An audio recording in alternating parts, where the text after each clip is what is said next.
Hi students, welcome back to my channel MD happy. ಆತ್ಮೀಯ ವಿದ್ಯಾರ್ಥಿಗಳೇ, PUC ಪ್ರಥಮ ವರ್ಷದ ವಾರ್ಷಿಕ ಪರೀಕ್ಷೆ 2025 ವಿಷಯ ಸಮಾಜಶಾಸ್ತ್ರ.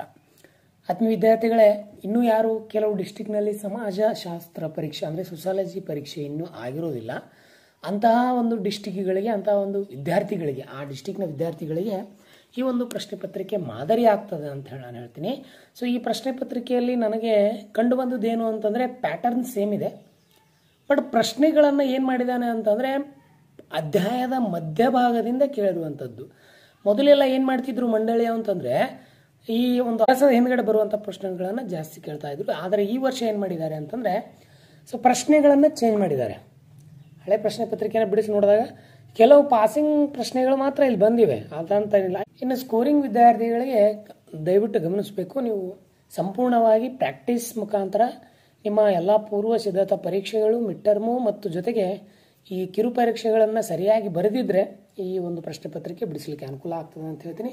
ಅಷ್ಟೊಂದು ಕ್ಲಿಷ್ಟಕರನೂ ಅಲ್ಲ, ಅಷ್ಟೊಂದು ಸರಳನೂ ಅಲ್ಲ. ಪ್ರಶ್ನೆ ಪತ್ರಿಕೆ ಆಲ್ರೆಡಿ ಬಂದು ಹೋಗಿದೆ, ಕೆಲವೊಂದು ಪ್ರಶ್ನೆಗಳು ಹೊಸದಾಗಿ ಬಂದಿದೆ. ಸೊ ಏನೇನು ಕೊಟ್ಟಿದ್ದಾರೆ ಅಂತೇಳಿ ನೋಡ್ಕೊತಾ ಹೋಗೋಣ. ಸೊ ಬನ್ನಿ, ಇನ್ನೂ ಯಾರು ನಮ್ಮ ಚಾನಲ್ ಸಬ್ಸ್ಕ್ರೈಬ್ ಆಗಿಲ್ಲ, ದಯವಿಟ್ಟು ನಮ್ಮ ಚಾನಲ್ ಸಬ್ಸ್ಕ್ರೈಬ್ ಮಾಡ್ಕೊಳ್ಳಿ ಅಂತ ಹೇಳ್ತೀನಿ. ಆತ್ಮೀಯ ವಿದ್ಯಾರ್ಥಿಗಳ ವಿಡಿಯೋಗಳನ್ನು ಕೊನೆ ತನಕ ನೋಡಿ, ಯಾಕಂತಂದರೆ ಇನ್ನೂ ಯಾರು ಡಿಸ್ಟಿಕ್ ಪೇಪರ್ಗಳಾಗಿಲ್ಲ ಅಂತಹ ವಿದ್ಯಾರ್ಥಿಗಳಿಗೆ, ಅಂತ ನಿಮ್ಮ ಸ್ನೇಹಿತರಿಗೆ ಏನಪ್ಪ ಅಂತಂದರೆ ನೀವು ವಿಡಿಯೋಗಳನ್ನು ಶೇರ್ ಮಾಡಿ ಅಂತ ಹೇಳ್ತೀನಿ.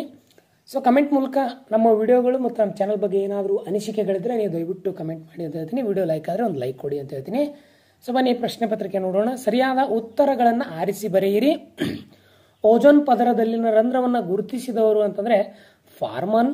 ಸಮಾಜಶಾಸ್ತ್ರ ಪಿತಾಮಹ ಎಷ್ಟು ಸಾರಿ ಪ್ರಶ್ನೆ ಕೇಳಿದ್ದಾರೆ ಫಿಕ್ಸ್ಡ್ ಆಗಿರುವಂಥದ್ದು ಅಂತಂದರೆ ಆಗಸ್ಟ್ ಕಾಮ್ಟೆ. ಸಂಸ್ಕೃತಿಯ ಹಿಂಬೀಳುವಿಕೆ ಪರಿಕಲ್ಪನೆಯನ್ನು ಪರಿಚಯಿಸಿದವರು ಆಕ್ಸ್ಬರ್ನ್ ಅಂತ ಹೇಳ್ತೀನಿ. ಭಾಳ ಸಾರಿ ಮಾದರಿ ಪ್ರಶ್ನೆ ಪತ್ರಿಕೆಯಲ್ಲಿ ನಾನು ಬಿಡಿಸಿದ್ದೀನಿ, ಎರಡು ಪ್ರಶ್ನೆಗಳು ಬಂದಿವೆ ಅಲ್ಲಿ. ಇನ್ನು ಜೀವ ಸಂಕುಲ ಹೋಗಮಕ್ಕೆ ಕೃತಿಯ ಲೇಖಕರು ಅಂತೇಳಿ ಹೊಂದಿಸಿ ಬರೆಯಲಿ ಪ್ರಶ್ನೆ ಕೇಳಿದ್ರು ಚಾರ್ಲ್ಸ್ ಡಾರ್ವಿನ್ ಅಂತ ಹೇಳಿ.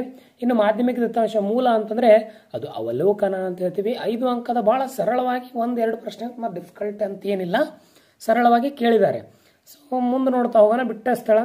ಸೊ ಇಲ್ಲಿ ಒಂದು ಸ್ವಲ್ಪ ಹೊಸ ಪ್ರಶ್ನೆ ಬಂದಿರುವುದು ಕಾಣ್ತದೆ ನಿಮಗೆ. ಎಕಾಲಜಿ ಪರಿಕಲ್ಪನೆ ಪರಿಚಯಿಸಿದವರು ಆನೆಸ್ಟ್ ಹೆಕಲ್. ಲೋಕರೂಢಿಗಳು ಪರಿಕಲ್ಪನೆ ಪರಿಚಯಿಸಿದವರು WG ಸ್ಪನ್ನರ್. ಕುಟುಂಬ ಸಾಮಾಜಿಕ ಕನ್ನಡದ ಅನೌಪಚಾರಿಕ ನಿಯೋಗಿಯಾಗಿದೆ. ಸಾಮಾಜಿಕ ನಿಯಂತ್ರಣ ಗ್ರಂಥವನ್ನು ಬರೆದವರು ಇ.ಎ. ರಾಸ್ ಅನ್ನುವಂಥ ವ್ಯಕ್ತಿ. ಇರಾವತಿ ಕರ್ವೆ ಭಾರತದ ಮೊದಲ ಮಹಿಳಾ ಸಮುದ್ರ ಶಾಸ್ತ್ರಜ್ಞ ಅಂತ ಹೇಳ್ತೀವಿ, ಸಮಾಜಶಾಸ್ತ್ರಜ್ಞ ಅಂತ ಹೇಳ್ತೀವಿ. ನಿಮ್ಗೆ ಗೊತ್ತಿರಲಿ, ನಾನು ಬ್ಲೂ ಪ್ರಿಂಟ್ ಹಾಕಿದ್ದೆ, ಅಲ್ಲಿ ಈ ಪ್ರಶ್ನೆಗಳು ಬಹಳ ಬಂದಿವೆ. ಬ್ಲೂ ಪ್ರಿಂಟ್ ಆಧಾರವಾಗಿ ಪ್ರಶ್ನೆಗಳು ಬಂದಿರೋದ್ರಿಂದ ದಯವಿಟ್ಟು ಆ ವಿಡಿಯೋಗಳು ಯಾರು ನೋಡಿಲ್ಲ, ದಯವಿಟ್ಟು ಆ ವಿಡಿಯೋಗಳು ಪ್ಲೇಲಿಸ್ಟ್ಗಳಲ್ಲಿ ಬಹಳಷ್ಟು ವಿಡಿಯೋಗಳಿದ್ದಾವೆ. ವಿದ್ಯಾರ್ಥಿಗಳು ಯಾರು ಪ್ಲೇಲಿಸ್ಟ್ ಹೋಗ್ತಾ ಇಲ್ಲ, ನಮ್ಮ ಚಾನಲನ್ನು ಸಬ್ಸ್ಕ್ರೈಬ್ ಮಾಡ್ಕೊಂಡಿದ್ದೆ ಆದರೆ ನಿಮಗೆ ಪ್ಲೇಲಿಸ್ಟ್ ಸಿಗ್ತದೆ. ಅಲ್ಲಿ ಹೋಗಿ ಪ್ಲೇಲಿಸ್ಟಲ್ಲಿ ನೀವೆಲ್ಲ ಏನಪ್ಪ ಅಂತಂದರೆ ವಿಡಿಯೋಗಳನ್ನು ಚೆಕ್ ಮಾಡಬಹುದು. ಪ್ರಥಮ PUC ಅಂತ ಹೇಳ್ತೀನಿ. ಸೊ ಇವು ಬಿಟ್ಟ ಸ್ಥಳ ಆದರೆ ಹೊಂದಿಸಿ ಬರಲಿ ಉತ್ತರಗಳನ್ನು ಕೊಟ್ಟಿದ್ದೀನಿ. ಅಲೌಕಿಕ ಶಕ್ತಿ ಅಂದರೆ ಅದು ಧರ್ಮ. ಮಾನವ ಸಂಘಜೀವಿ ಅಂತ ಹೇಳಿದವರು ಅರಿಸ್ಟಾಟಲ್. ಸಂಘರ್ಷದ ಪ್ರಕಾರಗಳು ಎಂಬ ಪರಿಕಲ್ಪನೆ ನಡೆದವರು ಜಾರ್ಜ್ ಸಿಮ್ಮೆಲ್. ಪ್ರಾಥಮಿಕ ಸಮೂಹ ಏನಾಗಬೇಕು ಅಂದರೆ CH ಕೂಲಿ ಅಂತ ಆಗಬೇಕು, ನಾನು ಸಿಮ್ಮೆಲ್ ಅಂತ ಬರೆದಿದ್ದೀನಿ. ಸೊ ಇನ್ನು ಸಮವಯಸ್ಕರ ಗುಂಪು ಅಂತಂದರೆ ಅದು ಗೆಳೆಯರು ಅಂತ ಹೇಳ್ತೀನಿ. ಇನ್ನು ಈ ಪ್ರಾಥಮಿಕ ಸಮೂಹ ಅಂತ ಏನಿದೆಯಲ್ಲ ಅದು CH ಕೂಲಿ ಅಥವಾ ಕೋಲ್ ಅಂತ ಆಗಬೇಕು. ನಾನು ಅಲ್ಲಿ ಬರೆಯುವಾಗ ಮಿಸ್ಟೇಕ್ ಆಗಿದೆ, ಕ್ಷಮಿಸಬೇಕು. ಈ ಕೆಳಗಿನ ಪ್ರಶ್ನೆಗಳಿಗೆ ಒಂದು ಪದ ಅಥವಾ ಒಂದು ವಾಕ್ಯದಲ್ಲಿ ಉತ್ತರಿಸಿ ಅಂತ ಕೊಟ್ಟಿದ್ದಾರೆ.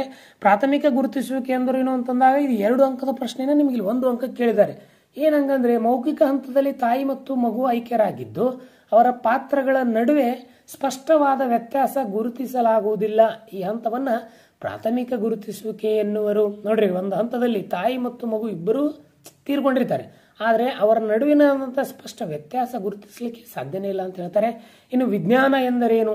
ಹೌದಾ, ನಿಮಗೆಲ್ಲ ಗೊತ್ತಿದೆ. ವಿಜ್ಞಾನ ಎಂಬ ಪದವು ಕನ್ನಡಕ್ಕೆ ತತ್ಸಮವಾದ ಇಂಗ್ಲಿಷ್ ಪದ ಸೈನ್ಸ್ ಎಂಬ ಪದವು ಲ್ಯಾಟಿನ್ ಭಾಷೆಯ ಸೈನ್ಸಿಯಾ ಪದದಿಂದ ಬಂದಿದೆ. ಸೈನ್ಸಿಯಾ ಅಂದರೆ ಜ್ಞಾನ ಎಂದರ್ಥ. ಇನ್ನು ಹಿಸ್ಟ್ರಿ ಆಫ್ ಹ್ಯೂಮನ್ ಮ್ಯಾರೇಜ್ ಕೃತಿಯ ಗ್ರಂಥ ಎಷ್ಟು ಸಾರಿ ಕೇಳಿದ್ದಾರೆ. The history of human marriage ಕೃತಿಯ ಕರ್ತೃ ಅಂದರೆ ಎಡ್ವರ್ಡ್ ವೆಸ್ಟ್ ಮಾರ್ಕ್ ಅಂತ ಹೇಳಿ. ಇನ್ನು 15ನೇ ಪ್ರಶ್ನೆಯನ್ನು ನೋಡ್ಕೊತಾ ಹೋಗಿ ನೀವು.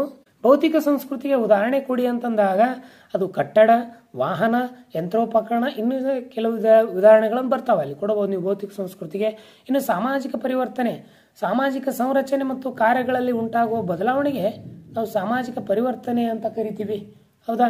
ಇನ್ನು ಮುಂದುವರೆದಂತೆ 2 ಅಂಕದ ಪ್ರಶ್ನೆಗಳನ್ನು ನೋಡಿ ನೀವು. ಬಹುಪತ್ನಿತ್ವ ಎಂದರೇನು? ಒಬ್ಬ ಪುರುಷನು 2 ಅಥವಾ ಹಲವಾರು ಸ್ತ್ರೀಯನ್ನು ವಿವಾಹವಾಗುವ ಪದ್ಧತಿಗೆ ಬಹುಪತ್ನಿತ್ವ ಅಂತ ಕರಿತೀವಿ. ಇನ್ನು 18 ಸಮಾಜ ಎಂದರೆ GDM ಕೋಲ್ ಪ್ರಕಾರ ಏನು ಹೇಳ್ತಾರೆ ಅಂದರೆ ಒಂದು ಸಮಾಜದೊಳಗಿನ ಸುಸಂಘಟಿತ ಸಂಸ್ಥೆಗಳ ಸಂಘಗಳ ಒಂದು ಸಂಕೀರ್ಣವಾದ ವ್ಯವಸ್ಥೆಯೇ ಸಮಾಜ ಅಂತ ಹೇಳಿದ್ರು. ಅಂದರೆ ಒಂದು ಸಮುದಾಯದೊಳಗಿನ ಸಂಘಟಿತ ಸಂಸ್ಥೆಗಳು ಅವಾಗ ನಾವು ಸಂಕೀರ್ಣ ವ್ಯವಸ್ಥೆ ಅಂತ ಕರಿತೀವಿ. ಇನ್ನು ಮ್ಯಾಲಿನೋವ್ಸ್ಕಿ ಅವರ ಒಂದು ಪ್ರಕಾರ ಏನು ಹೇಳ್ತಾರೆ ಅಂದರೆ ಸಂಸ್ಕೃತಿ ಅಂದರೆ ಏನು ಅಂತಂದರೆ ಅವರು ಮಾನವ ತನ್ನ ಜೀವನದ ಗೊತ್ತು ಗುರಿಗಳನ್ನು ಈಡೇರಿಸಿಕೊಳ್ಳಲು ಮಾನವನೇ ನಿರ್ಮಿಸಿಕೊಂಡಂತಹ ಸಾಧನೆಗಳೇ ಸಂಸ್ಕೃತಿ ಅಂತ. ಅಂದರೆ ಮನುಷ್ಯ ತನ್ನ ಜೀವನಕ್ಕೆ ಗುರಿಗಳನ್ನು ಈಡೇರಿಸಿಕೊಳ್ಳಲು ತನಗೆ ಬೇಕಾಗುವಂಥ ಗುರಿಗಳನ್ನು ಈಡೇರಿಸಿಕೊಳ್ಳಲು ತನ್ನದೇ ಆದಂಥ ಒಂದು ಏನು ಅಂತಂದ್ರೆ ಒಂದು ಸೂತ್ರವನ್ನು ನಿರ್ಧಾರಗಳನ್ನು ಇಕ್ಕಟ್ಟನ್ನು ಒಂದು ಚೌಕಟ್ಟನ್ನು ಮಾಡ್ಕೊಂಡಿದ್ದಾನೆ. ಹಾಗಾಗಿ ಅದು ಸಂಸ್ಕೃತಿ ಅಂತ ಹೇಳ್ತೀವಿ. ಇನ್ನು 20ನೇ ಪ್ರಶ್ನೆ ಅವಲೋಕನ ಪದ್ಧತಿಯ ಗುಣಗಳನ್ನು ತಿಳಿಸಿ ಅಂತ ಕೊಟ್ಟಿದ್ದಾರೆ. ವಸ್ತುನಿಷ್ಠತೆ, ರಹಸ್ಯತೆ ಮತ್ತು ನಿಷ್ಠತೆ ಎಂಬ ಗುಣಗಳನ್ನು ಇಲ್ಲಿ ಅವಲೋಕನ ಹೊಂದಿದೆ. ಇನ್ನು ಶಿಕ್ಷಣ ಪದ್ಧತಿಯ ಗುಣಗಳನ್ನು ತಿಳಿಸಿ.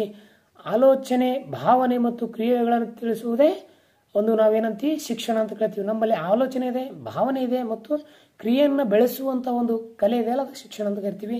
ಕಾರ್ಯಗಳು, ಸಂರಕ್ಷಣಾತ್ಮಕ ಕಾರ್ಯಗಳು, ಪಾತ್ರ ನಿರ್ವಹಣೆ ಕಾರ್ಯಗಳು, ಸುಧಾರಣಾತ್ಮಕ ಕಾರ್ಯಗಳು, ಈ ಒಂದು 3 ಕಾರ್ಯಗಳೇನು ಬರ್ತವೆ ಅಂತಂದರೆ ಅವು ಒಂದು ಶಿಕ್ಷಣದಲ್ಲಿ ಬರ್ತವೆ. ಇನ್ನು ಜೀವ ವೈವಿಧ್ಯತೆ ಎಂದರೇನು? ಭೂಮಿಯ ಮೇಲಿರುವ ಎಲ್ಲ ರೀತಿಯ ವೈವಿಧ್ಯಮಯ ಜೀವರಾಶಿಯನ್ನು ಜೀವ ವೈವಿಧ್ಯತೆ ಅಂತ ಕರಿತೀವಿ. ಬಹಳ ಸರಿ ಕೇಳಿದ್ದಾರೆ ಈ ಪ್ರಶ್ನೆಯನ್ನು. ಇನ್ನು 23ನೇ ಪ್ರಶ್ನೆಯನ್ನು ನೋಡಿ. ಸಾಮಾಜೀಕರಣ ನಿಯೋಗಗಳನ್ನು ತಿಳಿಸಿ ಅಂತ ಕೊಟ್ಟಿದ್ದಾರೆ. ಸಾಮಾಜಿಕ ನಿಯೋಗಗಳಲ್ಲಿ 2 ರೀತಿಯಾಗಿ ಬರ್ತದೆ, ಒಂದು ಔಪಚಾರಿಕ, ಅನೌಪಚಾರಿಕ. ಹಾಗಾಗಿ ಅಲ್ಲಿ ಎರಡನ್ನೂ ಕೇಳಿದ್ದಾರೆ ಅವರು. ಹಾಗಾಗಿ ಕುಟುಂಬ, ಸಮವಯಸ್ಕರ, ಶಾಲೆ, ಸಮೂಹ, ಮಾಧ್ಯಮ, ರಾಜ್ಯ. ಉದಾಹರಣೆಗಳು ನೀವು ಇನ್ನೂ ಯಾವುದಾದ್ರೆ ನನಗೆ ಕಮೆಂಟ್ ಮೂಲಕ ತಿಳಿಸಿ. 24 ಕೊನೆಯ ಪ್ರಶ್ನೆ. ಕುಟುಂಬದ ಪ್ರಕಾರಗಳವು ಅಂತಂದರೆ ಒಂದು ಅಣು ಕುಟುಂಬ, 2 ಅವಿಭಕ್ತ ಕುಟುಂಬ ಅಂತ ಹೇಳ್ತೀವಿ. ಅಣು ಅಂದರೆ ಚಿಕ್ಕ, ಅವಿಭಕ್ತ ಅಂದರೆ ದೊಡ್ಡ ಕುಟುಂಬ ಅಂತ. ಸೊ ಹಾಗಾದ್ರೆ ಇವಿಷ್ಟು ಬಹು ಆಯ್ಕೆ, ಬಿಟ್ಟ ಸ್ಥಳ, ಆಮೇಲೆ ಹೊಂದಿಸಿ ಬರೆಯಿರಿ, 1 ಅಂಕದ 2 ಅಂಕದ ಒಟ್ಟು ನಿಮಗೆ ಪಾಸಿಂಗ್ ಅಂಕಗಳನ್ನು ಅಲ್ಲಿ ಕೊಟ್ಟಾಯ್ತು. ಇನ್ನು 5 ಅಂಕದ ಪ್ರಶ್ನೆಗಳನ್ನು ಸ್ವಲ್ಪ ನೀವು ಗಮನಿಸ್ತಾ ಹೋಗಿ. ಸಾಮಾಜಿಕ ಪ್ರಕಾರಗಳನ್ನು ವಿವರಿಸಿ, ಸಾಮಾಜಿಕ ಅಭಿವೃದ್ಧಿ ಕುರಿತು ಬರೀಬೇಕು ನೀವು. ಜೊತೆಗೆ ಪರಿಸರದ ಪ್ರಕಾರಗಳನ್ನು ವಿವರಿಸಿ, ಸಂದರ್ಶನದ ಬಗ್ಗೆ ಬರೆಯಿರಿ, ಸಂದರ್ಶನದ ಬಗ್ಗೆ ನೀವು ಬರೀಬೇಕು. ಸಾಮಾಜಿಕ ಬದಲಾವಣೆಯಲ್ಲಿ ಜೈವಿಕ ಅಂಶಗಳ ಪಾತ್ರವನ್ನು ವಿವರಿಸಿ, ಸಾಮಾಜಿಕ ಸಮೂಹಗಳ ಪ್ರಕಾರವನ್ನು ವಿವರಿಸಿ, ಸಾಮಾಜೀಕರಣ ಹಂತಗಳನ್ನು ವಿವರಿಸಿ, ಮೌಖಿಕ, ಅವು ಇಡಿಪಸ್ ಮತ್ತು ಕಿಶೋರ್ ಅನ್ನುವಂಥ ಏನೇನು ಬರ್ತಾವೆ ಅವನ್ನು ಬಿಡಿಸ್ಬೇಕು. ಇನ್ನು MS ಶ್ರೀನಿವಾಸ್ ಕುರಿತು ಟಿಪ್ಪಣಿ ಬರೆಯಿರಿ, ಆ ಒಂದು ವ್ಯಕ್ತಿ ಬಗ್ಗೆ ಟಿಪ್ಪಣಿ ಬರೀಬೇಕು. ಸಂಸ್ಕೃತಿ ಲಕ್ಷಣಗಳು, ಕಲಿಕೆ, ಸಾಮಾಜಿಕ ಹಂಚಿಕೆ, ವರ್ಗಾವಣೆ, ಪರಿವರ್ತನೆ, ಅದರ ಜೊತೆಗೆ ಇನ್ನು ತಂತ್ರಜ್ಞಾನ ಸಮಾಜ ಹೇಗೆ ಬದಲಾಯಿಸುತ್ತದೆ ಅಂತ ಹೇಳಿ ಅದ್ರ ಬಗ್ಗೆ ಬರೀಬೇಕಾಗ್ತದೆ. ಇವು 5 ಅಂಕದ ಪ್ರಶ್ನೆಗಳು. ಇನ್ನು 10 ಅಂಕದ ಪ್ರಶ್ನೆಗಳನ್ನು ಇಲ್ಲಿ ಕೊಟ್ಟಿದ್ದಾರೆ. ಸಾಮಾಜಿಕ ಸಂಶೋಧನೆ ಮಹತ್ವ ಕುರಿತು ವಿವರಿಸಿ, ಸಮಾಜಶಾಸ್ತ್ರದ ಉಪಯೋಗಗಳನ್ನು ವಿವರಿಸಿ, ಸ್ಪರ್ಧೆ ಮಹತ್ವವನ್ನು ವಿವರಿಸಿ, ಪರಿಸರ ಮಾಲಿನ್ಯ ಕಾರಣವನ್ನು ವಿವರಿಸಿ. ನಾನು ಫಿಕ್ಸ್ಡ್ ಆಗಿ ಬರುವಂಥ ಸೋಷಿಯಾಲಜಿ ಕ್ವಶನ್ಗಳನ್ನು ಹೇಳಿದ್ದೆ, ಅಲ್ಲಿ ಈ ಪ್ರಶ್ನೆಗಳು ಬಹಳ ಸರಿ ಬಂದಿವೆ. ಹೌದಾ? 30 ಸ್ಪರ್ಧೆ ಮಹತ್ವವನ್ನು, ಕೊರತೆ ಸಂಪತ್ತು, ಸರ್ವವ್ಯಾಪಕವಾದದ್ದು, ನಿರಂತರವಾದದ್ದು, ಕತ್ತಶೀಲತೆ, ಸೇವೆಗಳಿಗೆ ಒಂದು ಪ್ರಜ್ಞಾಪೂರ್ವಕ ವಲಯದ ರಚನಾತ್ಮಕ, ವಿಶ್ಲೇಷಣಾತ್ಮಕ, ವೈಯಕ್ತಿಕ, ಅವೈಯಕ್ತಿಕ, ಈ ರೀತಿಯಂಥ ಪಾಯಿಂಟ್ಗಳು ಬರ್ತವೆ. ಅವುಗಳನ್ನು ತಗೊಂಡು ಈ ಪ್ರಶ್ನೆ ಪತ್ರಿಕೆ ಉತ್ತರವನ್ನು ಬಿಡಿಸಿ ಅಂತ ಹೇಳ್ತೀನಿ. ಪ್ರಶ್ನೆ ಪತ್ರಿಕೆ ಹೇಗೆ ಅನ್ನಿಸ್ತು ಅಂತ ಕಮೆಂಟ್ ಮೂಲಕ ತಿಳಿಸಿ. ಈ ಪ್ರಶ್ನೆ ಪತ್ರಿಕೆ ಕೆಲವೊಂದು ಡಿಸ್ಟ್ರಿಕ್ಟ್ ಅನ್ವಯಿಸಲಿಲ್ಲ ಅಂತಂದ್ರು ಆ ಪ್ರಶ್ನೆಗಳು ಮಾತ್ರ ನಿಮಗೆ ಎಲ್ಲ ಡಿಸ್ಟ್ರಿಕ್ಟ್ಗಳೇ ಅನ್ವಯಿಸ್ತವೆ ಅಂತ ಹೇಳ್ತೀನಿ. ಸೊ ಇದಿಷ್ಟು ಸೋಷಿಯಾಲಜಿ ವಿಷಯದ ಒಂದು ಪ್ರಥಮ PUC ಒಂದು ಪ್ರಶ್ನೆ ಪತ್ರಿಕೆ ಆಗಿತ್ತು ವಿದ್ಯಾರ್ಥಿಗಳೇ. ಇನ್ನು ಮುಂದೆ ನಾನು ದ್ವಿತೀಯ PUC ಒಂದು ಪ್ರಶ್ನೆ ಪತ್ರಿಕೆಗಳನ್ನು ಹಾಕ್ತಾ ಹೋಗ್ತೀನಿ, ಜೊತೆಗೆ ಪ್ರಥಮ PUC ಹಾಕ್ತೀನಿ. ಇನ್ನು ಕೆಲವು ದಿನಗಳಲ್ಲಿ ಪ್ರಥಮ PUC ಎಕ್ಸಾಮ್ಗಳು ಮುಕ್ತವಾಗ್ತವೆ. ಇನ್ನು ದ್ವಿತೀಯ PUC 10 ದಿನ ಮಾತ್ರ ಉಳಿದಿವೆ. ಹಾಗೆ ಅವುಗಳನ್ನು ತಯಾರಿ ಮಾಡೋಣ ಅಂತ ಹೇಳ್ತೀನಿ. ಸೊ ಬನ್ನಿ. ಸೊ ಹೇಗೆ ವಿಡಿಯೋ ಲೈಕ್ ಆದರೆ ಒಂದು ಲೈಕ್ ಕೊಡಿ, ಇಷ್ಟ ಆದರೆ ಶೇರ್ ಮಾಡಿ, ನಿಮ್ಮ ಅನಿಸಿಕೆ ಅಂತ ತಿಳಿಸೋದು ಮರಿಬೇಡಿ ಅಂತ ಹೇಳ್ತೀನಿ. ಸೊ ಎಲ್ರಿಗೂ ಧನ್ಯವಾದಗಳು, ನಮಸ್ಕಾರ.